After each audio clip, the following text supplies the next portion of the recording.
Hello everyone and welcome back to Brush and Bubbles. So we have had loads of requests for the theme of this painting and it's one of my favourite things to paint, so I'm super excited to share it with you all. So today we are going to be painting a Northern Lights themed masterpiece, otherwise known as the Aurora Borealis, which in Latin means dawn of the north. Little fun fact for you that I just found out myself too. So this is such a fun painting to do because we're going to do loads of blending with up and down brush strokes for the sky, adding loads of different colours and shades on top of each other to build it up. And then in the foreground, we'll be adding trees. So for this painting, you'll need the following things: a tablecloth, a canvas, 2 paintbrushes, a medium and a small one, some kitchen towel, a pot or a glass of water, a palette to put all of your paints in, and your acrylic paints. I'm only actually going to be using a few colours for this painting. I'm going to be using blue, a darker green, some purple, white and black. But you have artistic license, so if you want to change up the colours of your Northern Lights, please feel free. So without further ado, let's jump straight into our painting. In my paint palette, I have white, blue, a darker shade of green, some purple and black. So what we're going to do for the whole first part of our painting is create the sky.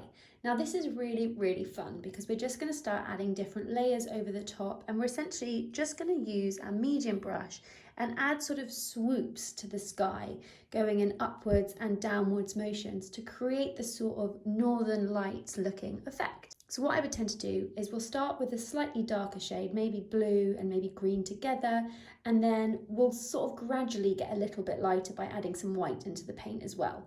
But this is a really fun painting to do, and you can have a free experiment and do whatever you like really. So to start with, I'm just going to loosen my bristles of my brush by dipping it in the water. The trick with this painting is we need to add the water to help get those swoops into the sky. But I'll be showing you how to do that, but just prepare yourself that we are going to be adding water to our paint quite a lot. So to start with, I'm just going to pick up some of my blue and move it over to a different dish and then add a little bit of green and give it a good mix. I'm now just going to add a few drops of water to this mixture, mix it in again. So what we want to do is we want to add sort of sweeping motion. So I'm always going to go up and down with this painting, and I would recommend you doing the same. And all we're going to do is start filling in all of the background with this colour. And like I mentioned, we're going to be layering our paints over the top of each other, so we can go back in and pick up some more of this colour. We're going to be adding a lighter shade, but just as a rule, make sure you're going up and down with your brush strokes. The trick is just to keep adding water to your paint mixture. It helps it go a little bit further and helps sort of smooth it and blend it onto the canvas. So don't be afraid of adding water to your paintbrush, mixing it in with your paint and then going back into your canvas. And I would just fill this shade all over the whole thing, and don't forget to do the tops and the sides and the bottom as well.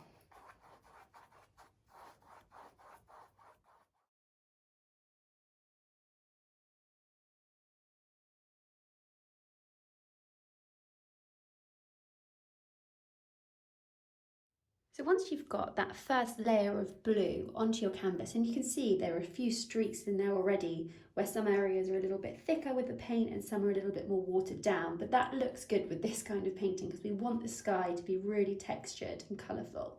So what I'm going to do now is I'm just going to pick up some of my green. I'm not even washing off my brush. I'm just going to add a little bit of water to the mixture. And then with this, I'm just going to start streaking it in areas of the sky. Again, just using that up and down streaking motions. And we're just going to start adding in a few different tones into our Northern Lights sky. Picking different areas where you want it to be. Up and down motions with your brush. You can be really free your paint strokes because this is meant to look very abstract.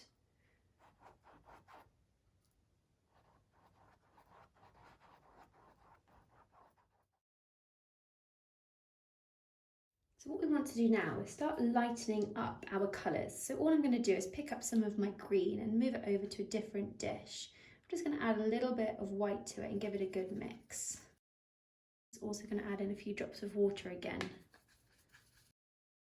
So with this lighter shade, we can now start blending this in exactly the same way, using up and down streaking motions with your brush. And the trick is to push really lightly, really lightly. I'm almost sort of moving my hand so it helps get the flow with the paint bristles to help create these streaks in the sky. And you can focus these wherever you want, really.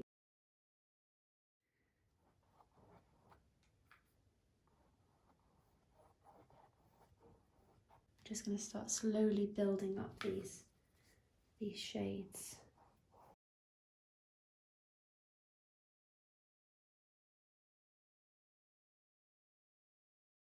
I'm now just going to make the shade even lighter. So again, I'm just going to have some green, a little bit of blue and white, and give it a good mix.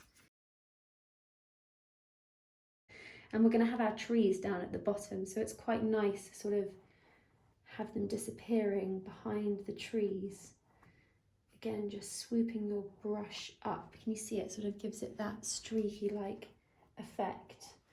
And I would just start adding this all the way along the canvas, and then if you want to, you can always introduce some more blue back in there and start blending it in. The idea is we just want to add all of these layers to our painting. You might not even want to add paint, you might just want a little bit of water on your brush and then go back in with the water, and it helps sort of blend it in as well. Adding that water back into the painting almost picks up some of the colour and gives it this almost iridescent looking sort of, I don't know, colour to the canvas. It's quite a fun painting because each time you do it, it comes out a little bit differently. So I'm just going to start lightening up the colour even more. So I'm just adding some more white into that mixture. And then I'm going to go back in and do exactly the same thing again, just streaking it up. And I'm streaking it from the bottom this time and sort of blending it up and then lifting off my hand so I get those streaks in there.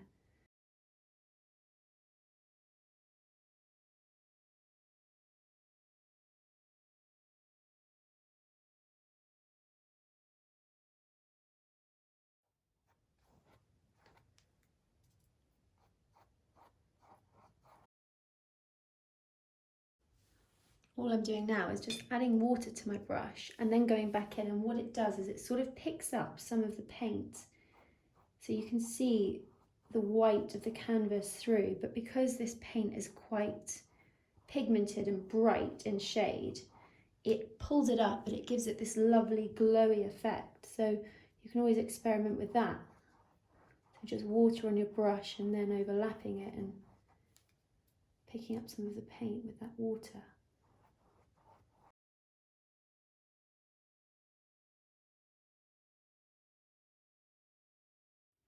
If you run out of any paint on your palette, I've run out of a bit of green, so I'm just going to replenish that. So if you've run out of anything and you want it, just put some more paint back in your palette. So I've also got some purple here. So what I'm going to do is just wash off my brush. I'm just going to mix up a light purple. So I'm going to have some white as my base and then add some purple to it. And then if you want to, you can start introducing a little bit of purple into your sky, just blending it in with the paint that's underneath. You can always add the streaks of purple in there, like I'm doing here, just wherever you want it. And then add water to your brush, dab it off, and then go back in and sort of work it into the canvas so it helps it blend in with the other shades.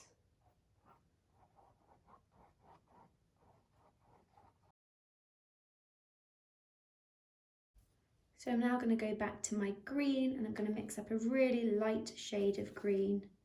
So it's very pastel, so that's mostly white and a little bit of green. Go back in and add some more streaks of this.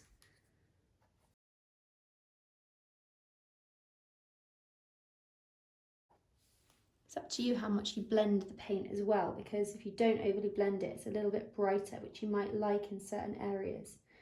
So So it is really just about having a play, keep layering, little dance between all the different colours, remembering to add in that water and just start building up your northern light sky with all of these different streaks. Just remembering that as we go, we just want to get lighter and lighter, just so we have these lovely sort of, I'd say that's almost like a turquoise pale green that are the dominant colours of our northern sky.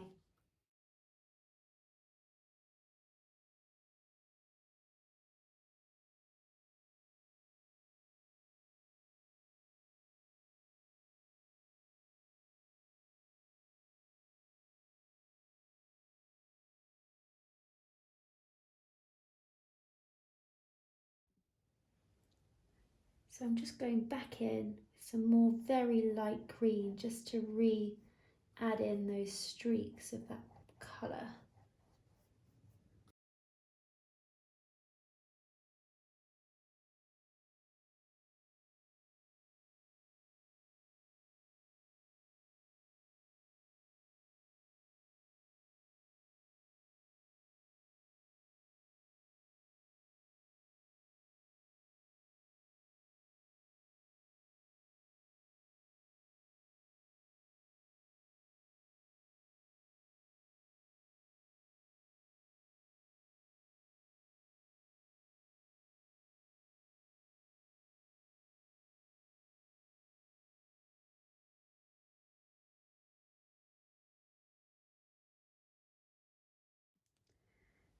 Once you're happy with how your background is looking, and it is one of those things we can keep going over and over and over for hours, but once you're happy, what we're going to do is we're just going to leave it to dry for about 10 minutes before we move on to our forest.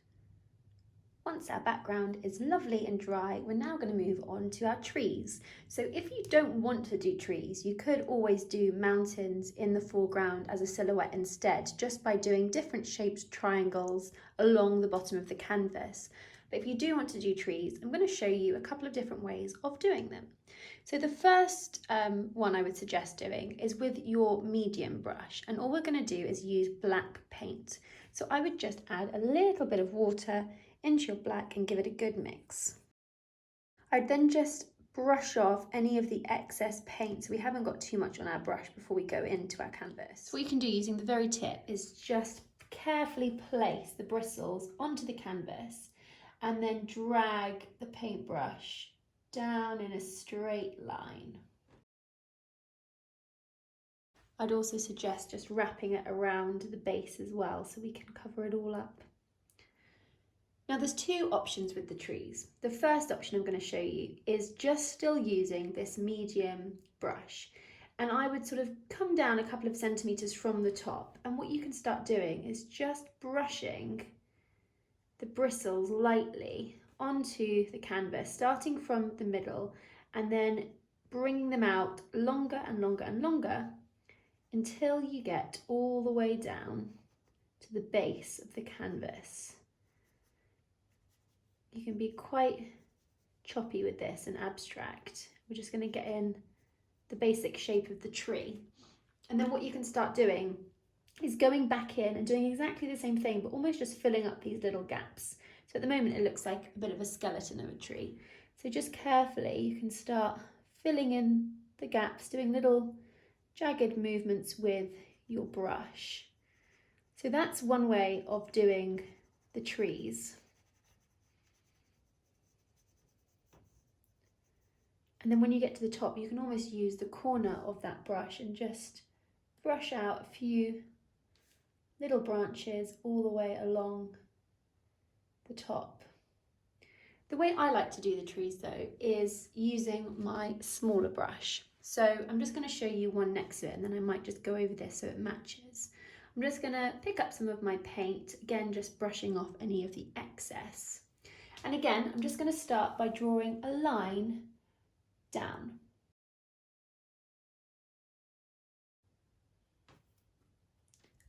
What I then like to do is start on one side first and then work on the other side. And all I do is start from the middle where the trunk is. Again, I leave a little gap at the top because I can go back in and carefully fill that in. But I just like to swoop the bristles of the brush down into a slightly curved like shape, but still using that same formula of the closer you get to the base of the canvas, the longer the brush strokes are. And then you can do the same on the other side, starting from the middle and just carefully flicking your brush out. And I'm really only using the very, very tip of my brush so that the bristles create these branch-like shapes.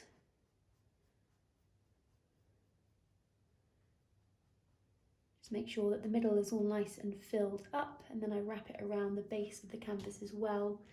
And then at the top of the tree, I like to extend it slightly, just being very careful, and then adding little tiny branches until I get to the top. And I sort of let the bristles of the brush, as they separate, help create the look of these branches and these leaves.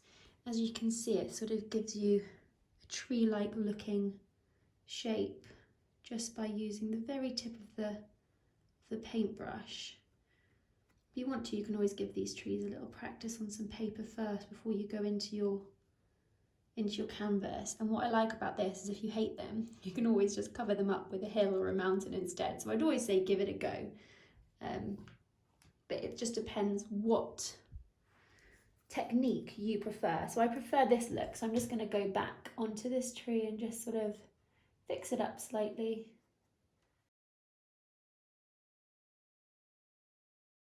Just take your time and start filling them all in. Between these two, it might have shorter branches.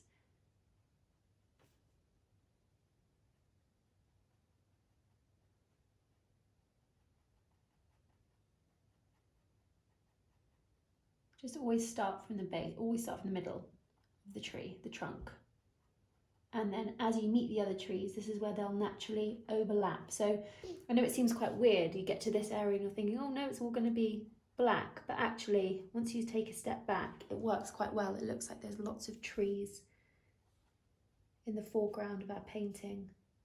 So you can just carry on doing this all the way along, alternating the shape and size and height of your trees as you wish.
So just make sure that you've filled in all of the areas in the middle of the trees where you wouldn't be able to see any of the sky through. So just make sure those areas are nice and thick with black paint.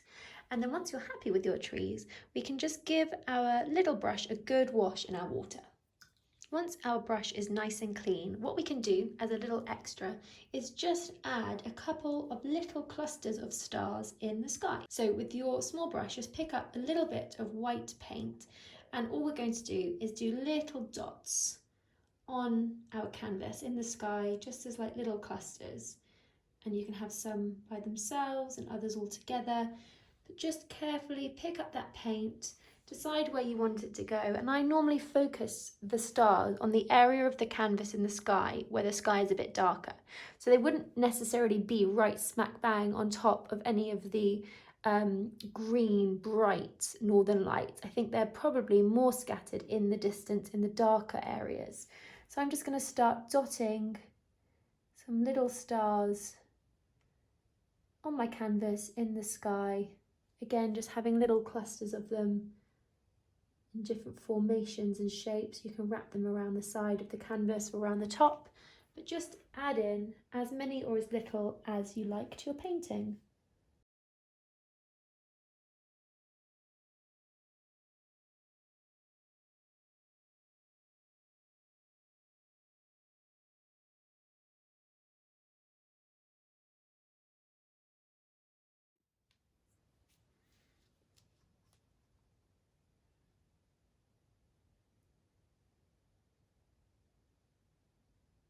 So as soon as you're happy with all of the details for your Northern Lights painting, you have then completed your Aurora Borealis masterpiece.